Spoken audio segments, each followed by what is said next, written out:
قرآن لوگوں کے لیے اللہ کا پیغام۔ هذا القرآن يوحدنا لطريق الخير يوجهنا الله تعالى أنزله ورسول الله نحمدہ ونصلی علی رسولہ الکریم، اما بعد فاعوذ باللہ من الشیطان الرجیم، بسم اللہ الرحمن الرحیم۔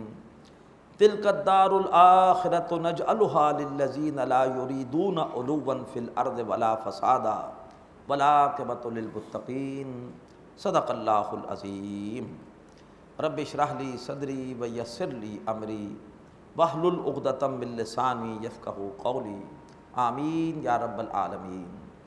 محترم حضرات اور معزز خواتین، سورۃ القصص کے آخری رکوع میں اللہ تبارک و تعالیٰ نے تبصرہ کیا ہے فرعون کے کردار پر بھی، جس کا گھناؤنا کردار اس صورت میں بیان ہوا، اور قارون کے طرز عمل پر بھی کہ وہ قارون کے جس کا واقعہ 8ویں رکوع میں بیان ہوا۔ فرمایا تلک الدار الآخرۃ نجعلها للذین لا یریدون علوا فی الارض ولا فسادا، یہ جو آخرت کا گھر ہے یہ ہم نے ان لوگوں کے لیے رکھا ہے۔ آخرت کا گھر ان لوگوں کو ملے گا لا یریدون علوا فی الارض، جو زمین میں اپنی بڑائی قائم کرنا نہیں چاہتے۔ یہ کردار تھا فرعون کا، ان فرعون علا فی الارض، وہ زمین تھا، وہ فرعون تھا جو کہ زمین میں سرکشی کر رہا تھا، اپنی بڑائی قائم کرنا چاہتا تھا۔ ولا فسادا، اور جو زمین میں فساد نہیں مچاتے۔ فساد مچانا یہ قارون کی جو ہے وہ برائی بیان ہوئی کہ جو ہے وہ ولا تبغی الفساد فی الارض، اس کو منع کیا گیا زمین میں فساد نہ مچا۔ تو آخرت کا گھر ان کو ملے گا جو فرعون کی طرح نہ زمین میں اپنی بڑائی قائم کرنا چاہتے ہوں، سرکشی کر رہے ہوں، اور جو نہ قارون کی طرح زمین میں فساد مچا رہے ہیں۔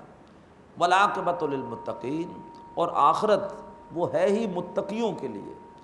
آخرت میں وہی لوگ سرخرو ہوں گے جو متقی ہوں، اللہ کی نافرمانی سے بچنے والے ہوں۔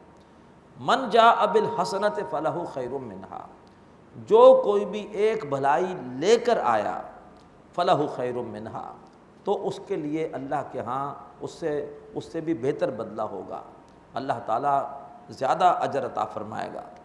ومن جاء بالسیئہ، اور جو کوئی بھی ایک برائی لے کر آ گیا فلا یجزی الذین عملوا السیئات، تو بدلہ نہیں دیا جائے گا ان لوگوں کو جنہوں نے برائیاں کی ہیں، الا ما کانوا یعملون، مگر یہ ہے کہ اسی عمل کے مطابق جیسا کہ مگر اسی عمل کے مطابق جو وہ کرتے رہے ویسے ہی بدلہ دیا جائے گا۔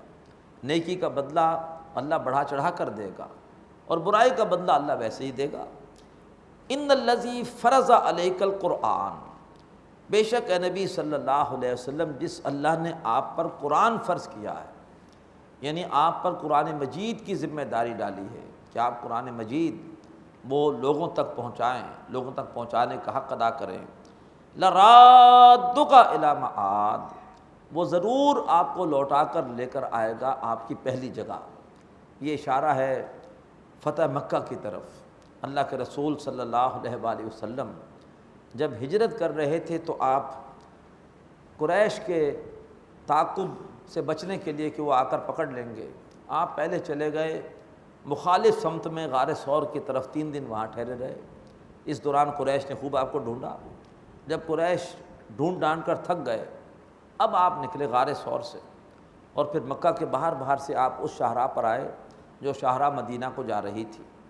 جب اس شاہراہ پر آئے ہیں تو آپ نے حسرت سے اس شاہراہ کے اس طرف کو دیکھا جس طرف مکہ تھا، کہ اگر اس طرف جاتے ہیں تو مکہ، اس طرف جاتے ہیں تو مدینہ ہے۔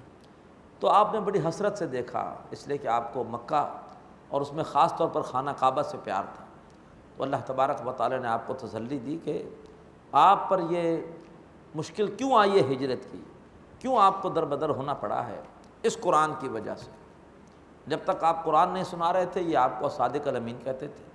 آپ کے دشمن کب سے ہوئے؟ جب سے آپ نے ان کو قرآن سنانا شروع کیا۔ تو جس اللہ نے آپ پر یہ قرآن کی ذمہ داری ڈالی ہے وہ اللہ آپ سے وعدہ کرتا ہے کہ وہ آپ کو آپ کی پہلی جگہ لے کر آئے گا، آپ فاتح کی حیثیت سے مکے میں داخل ہوں گے۔ قل ربی عالم من جاء بالہدی، اے نبی ان سے کہیے کہ میرا رب وہ خوب جانتا ہے کہ کون ہدایت لے کر آیا ہے، ومن هو فی ضلال مبین، اور کون ہے جو کھلی گمراہی میں ہے، وما کنت ترجو ان یلقی الیک الکتاب، اے نبی آپ تو اس کی امید نہیں رکھتے تھے کہ آپ کو کتاب دی جائے گی، آپ نے تو ہمیشہ جو ہے وہ سخن سازی سے، شاعری سے، اس قسم کی باتوں سے کوئی سروکار نہیں رکھا، پہلے بکریاں چراتے رہے، پھر تجارت کرتے رہے۔ یا تو ایک شخص کو شوق ہوتا ہے، وہ شروع سے کوئی نہ کوئی لکھتا ہے، کوئی شعر کہتا ہے، وہ چاہتا ہے کہ کوئی اعلیٰ کلام جو ہے وہ لوگوں کے سامنے پیش کر سکے۔ آپ کو تو ان باتوں سے سروکار ہی نہیں تھا، یہ تو اللہ نے آپ پر کرم کیا ہے کہ اللہ نے آپ کو چنا ہے اور کتاب دی ہے، نبی بنایا ہے۔ اے نبی آپ تو اس بات کی امید نہیں رکھتے تھے کہ آپ کی طرف کوئی کتاب نازل کی جائے، الا رحمۃ من ربک، مگر یہ آپ کے رب کی رحمت ہے کہ اللہ نے آپ کو چنا اور اتنا بڑا اعزاز دیا۔ فلا تکونن ظہیرا للکافرین، تو اب آپ ہرگز مددگار نہ بنیں کافروں کے۔ یہ اصل میں پھر اس پیشکش کا رد ہے جو مشرکین مکہ کی طرف سے بار بار ہو رہی تھی۔ آخری دور میں مکے کے تو پیچھے پڑ گئے تھے کہ بہت جھگڑا ہو گیا، محمد ختم کرو لڑائی کو۔ سرداران قریش وہ آ کر کہہ رہے ہیں کہ بھتیجے ہماری بات مانو، کیوں ہم آپس میں قریش کی وحدت کو پارا پارا کر رہے ہیں، جھگڑا ختم کرو، ہماری بات مان لو، ہم تمہارے دشمن نہیں ہیں، تمہارے بزرگ ہیں، کچھ عرصے ہمارے ساتھ ہمارے معبودوں کی عبادت کرو، ہمارا پھر وعدہ ہے کہ اتنے عرصے ہم تمہارے ساتھ تمہارے معبود واحد کی عبادت کریں گے تاکہ جھگڑا ختم ہو جائے۔ تو شدید دباؤ تھا، اور قرآن مجید میں آپ نے دیکھا ہے کہ بار بار اس دباؤ اور اس پیشکش کی اللہ تعالیٰ کی طرف سے بڑی سختی کے ساتھ جو ہے وہ نفی آئی ہے، اس کا رد آیا ہے۔ فرمایا ہرگز ان کافروں کے ساتھی نہ بنیے، ان کافروں کے اتحادی نہ بنیے، ولا یصدنک عن آیات اللہ، اور یہ ہرگز آپ کو اللہ تعالیٰ کی آیتوں سے روک نہ دے۔ اللہ کی آیتوں میں بار بار کہا گیا ہے کہ اللہ کے سوا کسی اور کو نہ پکارو، ہرگز یہ آپ کو اللہ کی آیتوں سے روک نہ دے، بعد اذ انزلت الیک، جبکہ وہ آیتیں آپ کی طرف نازل کی جا چکی ہیں۔ وَدُعُ الی ربک، اور آپ اپنے رب کی طرف بلاتے رہیے، بلاتے رہیے، بلاتے رہیے، توحید کی دعوت دیتے رہیے۔ وَلَا تَكُونَنَّ مِنَ الْمُشْرِكِينَ، ہرگز نہ ہو شرک کرنے والوں میں سے، ان کی پیشکش کو ہرگز قبول نہ کریں۔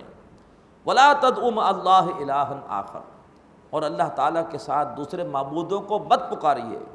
لا الہ الا ہو، اس اللہ تعالیٰ کے سوا اور کوئی معبود نہیں۔ کل شیء ہالک، ہر چیز ہلاک ہونے والی ہے، الا وجہہ، سوائے اللہ تبارک و تعالیٰ کے رخ انور کے۔ بڑا پیارا شعر ہے کسی کا فارسی کا کہ کل شیء ہالک جز وجہ او، گر نہیں در وجہ ہو ہستی بجو، ہر چیز ہلاک ہونے والی ہے سوائے اللہ کے رخ انور کے۔ اگر تیرا رخ اللہ تبارک و تعالیٰ کی طرف نہیں ہے تو تیری زندگی بھی ختم ہو جائے گی، تو بھی تباہ ہو جائے گا، برباد ہو جائے گا۔ جیسے سورج مکھی کا پھول ہے، اس کی زندگی وابستہ ہے سورج کی طرف رخ کر کے، جب تک سورج ہے وہ کھلا رہتا ہے، سورج ڈوبا تو وہ بھی مرجھا جاتا ہے۔ تو تم بھی حقیقت میں زندہ رہو گے اگر تمہارا رخ اللہ کی طرف ہو، تمہیں اللہ تعالیٰ پاکیزہ زندگی دے دے گا۔ تو کل شیء ہالک، ہر چیز ہلاک ہونے والی ہے، الا وجہہ، سوائے اللہ کے رخ انور کے۔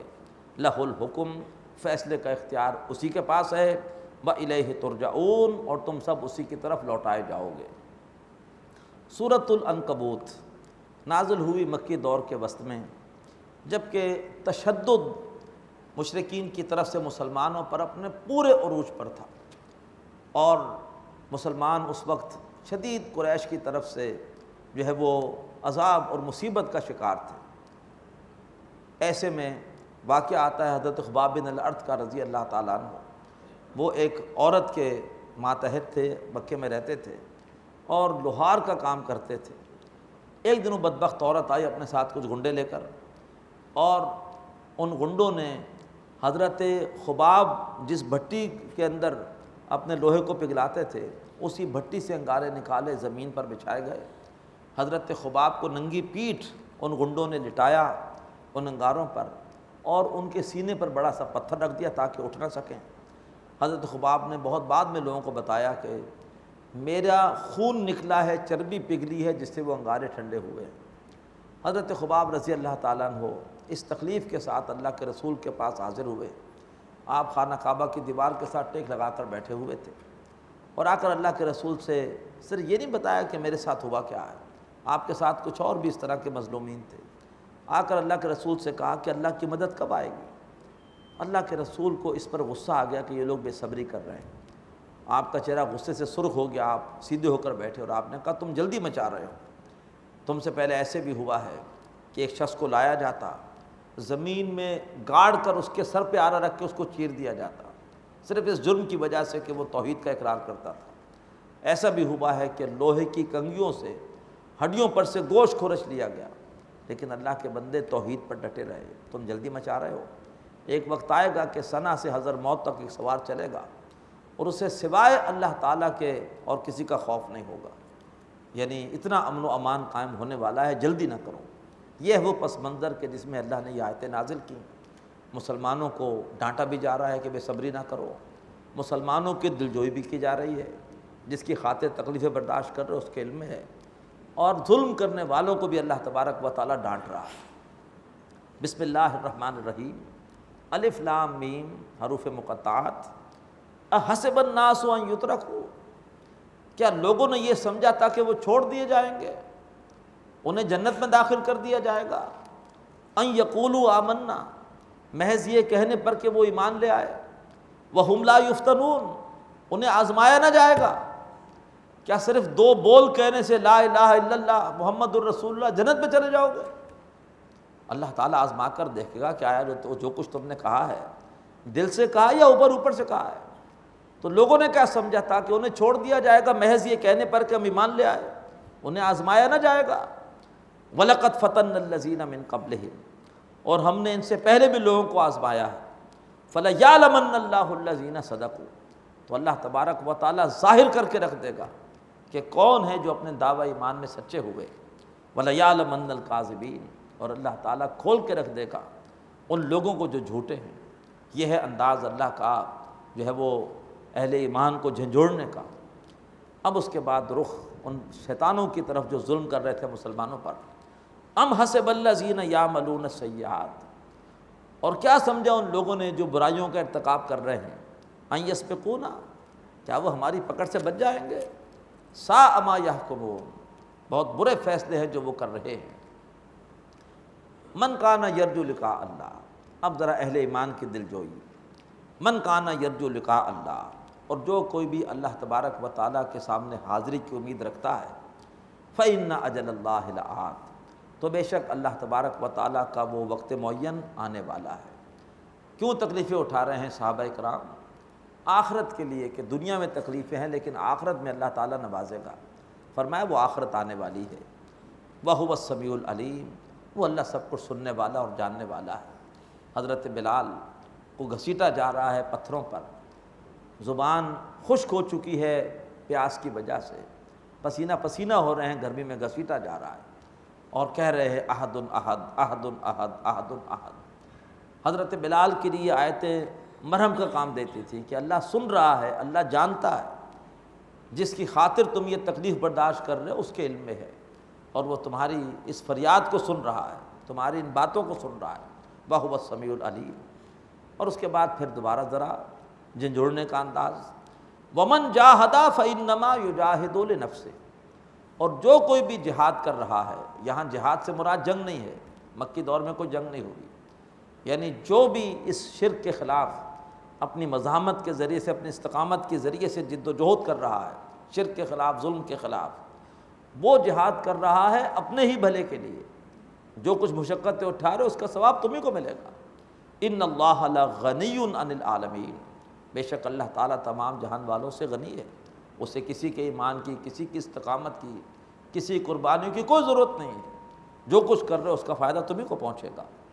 والذین آمنوا وعملوا الصالحات، اور وہ لوگ جو کہ ایمان لائے اور اچھے عمل کر رہے ہیں، یا اچھے عمل سے مراد کیا ہے؟ ایمان لائے ہیں اور اب اس ایمان پر باوجود تشدد کے ڈٹے ہوئے ہیں، اور دوسروں کو بھی ایمان کی دعوت دے رہے ہیں۔ مکی دور میں تو یہی عمل تھا، ابھی نہ نمازیں فرض ہوئی ہیں مکی دور کے وسط میں، نہ ابھی کوئی اور دیگر احکامات، روزے کے احکامات آئے ہیں، نہ نماز ہے بھی نہ روزہ ہے، تہجد کی ایک نماز بس تھی۔ تو فرمایا کہ جو لوگ ایمان لائے ہیں، ایمان پر ڈٹے ہوئے ہیں اور دوسروں کو بھی ایمان کی دعوت دے رہے ہیں، لَنُكَفِّرَنَّ عَنْهُمْ سَيِّئَاتِهِمْ، ہم ضرور ان سے ان کی خطاؤں کو دور کر دیں گے، نامہ اعمال سے ان کی خطائیں مٹا دیں گے، وَلَنَجْزِيَنَّهُمْ أَحْسَنَ الَّذِي كَانُوا يَعْمَلُونَ، اور ہم ضرور ان کو بہترین بدلہ دیں گے ان کے عمل کا۔ وَوَصَّيْنَا الْإِنسَانَ بِوَالِدَيْهِ حُسْنًا، نوجوان صحابہ کے لیے بڑا ایک مسئلہ تھا والدین کا، مصعب بن عمیر کے لیے اور حضرت سعد بن ابی وقاص کے لیے۔ والدین کہتے تھے کہ باپ دادا کے دین پر آؤ۔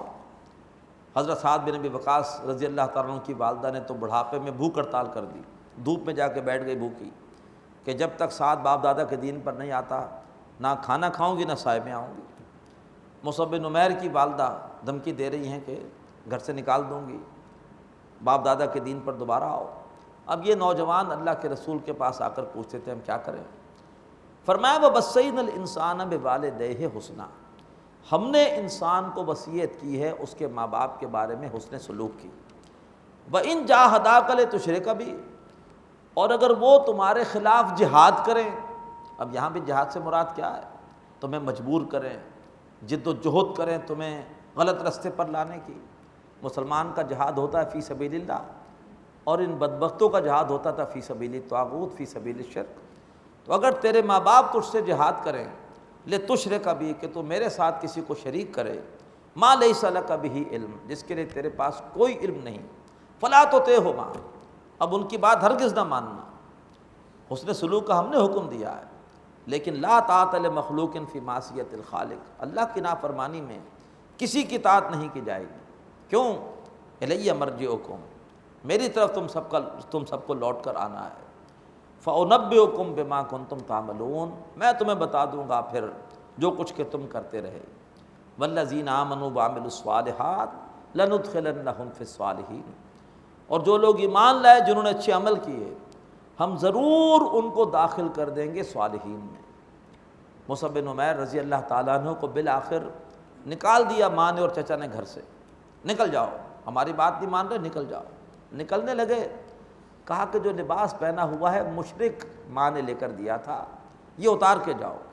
تو وہ مصعب بن عمیر جو ایسا لباس پہنتے تھے جو شام سے ان کے لیے سل کے آتا تھا، شاہانہ انداز کی زندگی بسر کرتے تھے، انہیں بالکل مادر ذات برہنہ کر کے گھر سے نکال دیا۔ لیکن اگر مشرک ماں سے کٹے ہیں، مشرک چچا سے کٹے ہیں، تو کس سے جڑے ہیں؟ نبی اکرم صلی اللہ علیہ وسلم سے۔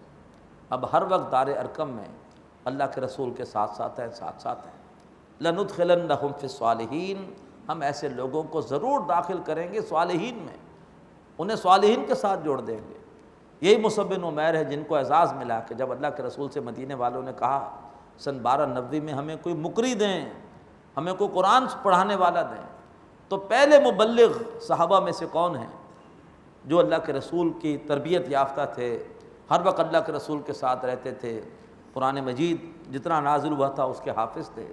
اللہ نے مصعب بن عمیر کو بھیجا کہ آپ جائیے، اور 1 سال میں 72 مرد اور 3 عورتوں کو مسلمان کر کے مدینہ لائے۔ اللہ کے رسول کی خوشی کی انتہا نہیں تھی۔ یہی مصعب بن عمیر تھے کہ جب جنگ غزوہ احد میں شہید ہوئے ہیں تو جسم پر لباس ایسا تھا کہ اگر چادر سر پہ ڈالے تو پاؤں ننگے، اور پاؤں پہ ڈالے تو سر ننگا۔ اللہ کے رسول نے کہا سر ڈھانپ دو اور پاؤں پر گھاس پھوس ڈال دو۔ یہ آخری لباس ملا ہے مصعب بن عمیر کو۔ لیکن مسلمان نوجوان کے لیے کوئی آئیڈیل ہے تو مصعب بن عمیر ہے۔ ڈاکٹر سعد احمد رحمۃ اللہ علیہ کی ایک پوری تقریر ہے اس موضوع پر، مسلمان نوجوان کے لیے آئیڈیل۔ اللہ تعالی ہمیں ان کے نقش قدم پر چلنے کی توفیق عطا فرمائے۔ یہ ہے زندگی گزارنے کا صحیح طریقہ کہ انسان قرآن کا خادم بن جائے، انسان قرآن مجید کی خدمت کرے۔ فرمایا وَمِنَ النَّاسِ مَن يَقُولُ آمَنَّا بِاللَّهِ، لوگوں میں سے وہ بھی ہیں جو کہتے ہیں کہ ہم اللہ پر ایمان لائے۔ فَإِذَا أُوذِيَ فِي اللَّهِ جَعَلَ فِتْنَةَ النَّاسِ كَعَذَابِ اللَّهِ، لیکن جب اسے اللہ کی راہ میں ستایا جاتا ہے تو وہ لوگوں کی طرف سے پہنچائے ہوئے فتنے کو ایسے سمجھتا ہے جیسے کہ اللہ کی طرف سے کوئی عذاب آ گیا ہو۔ وَلَئِن جَاءَ نَصْرٌ مِّن رَبِّكَ، اور اگر اے نبی آپ کے رب کی طرف سے مدد آ جائے، لَيَقُولُنَّ، تو ایسے لوگ فوراً کہنے لگتے ہیں اِنَّا كُنَّا مَعَكُمْ، کہ بے شک ہم تمہارے ساتھ ہیں۔ تکلیف میں ان کا ایمان متزلزل ہو جاتا ہے، اور نصرت ہو مدد ہو تو ساتھ ساتھ ہیں۔ اللہ تعالیٰ فرما رہا ہے کہ کہیں ایسا نہ ہو کہ مسلمانوں تم میں یہ خرابی پیدا نہ ہو جائے۔ حالانکہ مکی دور میں یہ خرابی پیدا نہیں ہوئی اور مسلمان ڈٹے رہے حق پر، لیکن خطرہ تو تھا کہ کہیں پریشانی اور تکلیف اور تشدد سے ہار نہ جائے اور کوئی منافقت والی شکل پیدا نہ ہو جائے۔ تو اللہ نے خبردار کیا کہ لوگوں میں سے وہ بھی ہو سکتا ہے کہ اگر اسے لوگوں کی طرف سے کوئی فتنہ پہنچے تو سمجھے کہ مجھ پر اللہ کا عذاب آ گیا، گھبرا جائے، اور اگر کوئی کامیابی ملے تو فوراً کہے کہ ہم تمہارے ساتھ ہیں۔ فرمایا اولیس اللہ بعالم بما فی صدور العالمین، تو کیا اللہ تبارک و تعالی جانتا نہیں ہے خوب کہ لوگوں کے سینوں میں کیا ہے، ایمان ہے کہ منافقت ہے؟ وَلَيَعْلَمَنَّ اللَّهُ الَّذِينَ آمَنُوا، انہی آزمائشوں کے ذریعے سے اللہ تبارک و تعالیٰ کھول کے رکھ دے گا ان کو جو ایمان لائے۔ وَلَيَعْلَمَنَّ الْمُنَافِقِينَ، اور اللہ تبارک و تعالیٰ ظاہر کر دے گا منافقوں کو۔ قریش کے جو بڑے بڑے بزرگ تھے، شیطان نوجوانوں سے کہتے تھے کہ دیکھو ہم نے بال دھوپ میں سفید نہیں کیے، ہم نے دیکھا اس طرح کے لوگ آتے ہیں محمد جیسے، دوسروں کے بچوں کو استعمال کرتے اپنے عزائم کے لیے، مقصود ہوتا ہے اپنا اقتدار، اپنی لیڈری، اور دوسروں کے بچوں کو اس کے لیے استعمال کرتے ہیں۔ لہٰذا ہم تمہارے خیر خواہ ہیں، محمد کی بات مت مانو، ہم جو کہہ رہے ہیں اس کو مانو، اور اگر فرض کرو کہ ہماری بات ماننے میں کوئی گناہ ہے تو تمہیں کچھ نہیں ہوگا، ہم قیامت کے دن اللہ سے کہہ دیں گے کہ اللہ ہم نے ان کو اس شرک کا حکم دیا تھا، ہم نے ان کو اس گناہ کا حکم دیا تھا، انہیں کچھ نہ کہے، تو ہمیں سزا دے دے۔ تو بڑا یہ انداز تھا، ذرا جو ہے وہ شیطانی انداز، بظاہر بڑا ناصحانہ انداز، لیکن یہ ہے کہ تھا بڑا جو ہے وہ میٹھی چھری بن کر اس طرح سے جو ہے وہ نوجوانوں کو اللہ کے رسول سے دور کرنا۔ اللہ تعالیٰ نے اس کا جواب دیا، وقال الذین کفروا، اور کہتے ہیں وہ لوگ کہ جنہوں نے کفر کیا، للذین آمنوا، ان لوگوں سے جو کہ ایمان لائے، اتبعوا سبیلنا ولنحمل خطایاکم، ہمارے راستے کی پیروی کرو، تمہاری خطائیں ہم اٹھا لیں گے۔ اللہ کو جا کر کہیں گے اللہ انہیں کچھ مت کہے بلکہ ہمیں ان کی جگہ سزا دے دے۔ فرمایا وما ہم بحاملین من خطایاہم من شیء، وہ ان کی خطاؤں میں سے کچھ بھی نہیں اٹھا سکیں گے۔ انہم لکاذبون، بے شک وہ یقیناً جھوٹے ہیں، ہر شخص نے اپنے گناہ کا بوجھ خود اٹھانا ہے۔ ولا تزر وازرۃ وزر اخری ولیحملن اثقالہم، وہ ضرور اٹھائیں گے اپنے گناہوں کے بوجھ، واثقالا ما اثقالہم، اور اپنے بوجھوں کے ساتھ کچھ اور بوجھ بھی اٹھائیں گے۔ جس کو گمراہ کیا ہے، جو گمراہ ہوا اس کو تو سزا ملے گی، لیکن اتنی سزا گمراہ کرنے والے کو بھی ملے گی۔ یہ ضرور اٹھائیں گے اپنے بوجھ اور اپنے بوجھوں کے ساتھ کچھ اور بوجھ۔ وَلَيُسْأَلُنَّ يَوْمَ الْقِيَامَةِ عَمَّا كَانُوا يَفْتَرُونَ، اور ان سے ضرور پوچھا جائے گا روز قیامت اس جھوٹ کے بارے میں جو کہ وہ گھڑتے رہے۔ وَلَقَدْ أَرْسَلْنَا نُوحًا إِلَىٰ قَوْمِهِ، اور ہم نے بھیجا نوح علیہ السلام کو ان کی قوم کی طرف۔ فَلَبِثَ فِيهِمْ أَلْفَ سَنَةٍ إِلَّا 50 عَامًا، تو وہ ان کے درمیان رہے 1000 برس سوائے 50 برس کے، یعنی 950 برس تک انہوں نے اپنی قوم کے درمیان رہ کر ان کو سمجھایا۔ یہ تعداد ان کے قیام کی اور کہیں بیان نہیں ہوئی، یہاں کیوں بیان ہو رہی ہے؟ مسلمانوں سے کہا جا رہا ہے تمہیں بھی صرف 5 سال ہوئے ہیں، کیوں ہمت ہارتے ہو؟ ہمارے بندے نوح علیہ السلام نے 950 برس تک صبر کیا ہے۔ تو فرمایا کہ نوح علیہ السلام ان کے درمیان رہے 1000 سال سوائے 50 سالوں کے۔ فَأَخَذَهُمُ الطُّوفَانُ، تو پھر حضرت نوح علیہ السلام کو جھٹلانے والوں کو آپ پکڑا تھا طوفان نے، وَهُمْ ظَالِمُونَ، جبکہ وہ ظالم تھے۔ فَأَنْجَيْنَاهُ وَأَصْحَابَ السَّفِينَةِ، تو ہم نے بچا لیا تھا نوح علیہ السلام کو بھی اور ان سب کو بھی جو حضرت نوح علیہ السلام کے ساتھ کشتی میں سوار تھے، یعنی کشتی والوں کو بھی ہم نے بچا لیا تھا۔ وَجَعَلْنَاهَا آیَةً لِلْعَالَمِينَ، اور ہم نے اس کشتی کو بنا دیا ایک نشانی تمام جہان والوں کے لیے۔ وَإِبْرَاهِيمَ، اور ابراہیم علیہ السلام، اِذْ قَالَ لِقَوْمِهِ اعْبُدُوا اللَّهَ وَاتَّقُوهُ، جبکہ انہوں نے اپنی قوم سے کہا تھا کہ اللہ کی عبادت کرو اور اللہ کی نافرمانی سے بچو۔ ذَلِكُمْ خَيْرٌ لَكُمْ إِن كُنتُمْ تَعْلَمُونَ، یہی تمہارے لیے بہتر ہے اگر تم جانو۔ إِنَّمَا تَعْبُدُونَ مِن دُونِ اللَّهِ أَوْثَانًا، تم اللہ کے سوا جن کو پوج رہے ہو وہ بت ہیں۔ وَتَخْلُقُونَ إِفْكًا، اور تم گھڑ رہے ہو جھوٹ۔ ان الذین تعبدون من دون اللہ لا یملکون لکم رزقا، جن کو تم اللہ کے سوا پوچھتے ہو وہ تمہارے لیے رزق دینے کا اختیار نہیں رکھتے۔ فابتغوا عند اللہ الرزق، بس اللہ تعالیٰ ہی کی بارگاہ میں رزق تلاش کرو، وعبدوا، اللہ کی بندگی کرو، واشکروا لہ، اس کا شکر کرو، الیہ ترجعون، اسی کی طرف تم لوٹائے جاؤ گے۔ وَإِن تُكَذِّبُوا، اور اگر تم نے جھٹلا دیا اس دعوت کو، فَقَدْ كَذَّبَ أُمَمٌ مِّن قَبْلِكُمْ، تو تم سے پہلے بھی امتیں جھٹلا چکی ہیں۔ وَمَا عَلَى الرَّسُولِ إِلَّا الْبَلَاغُ الْمُبِينُ، اور رسول کے ذمے نہیں ہے مگر صاف صاف پہنچا دینا۔ بارک اللہ لی وَلَكُمْ فِي الْقُرْآنِ الْعَظِيمِ وَنَفَعَنِي وَإِيَّاكُمْ بِالْآيَاتِ وَالذِّكْرِ الْحَكِيمِ۔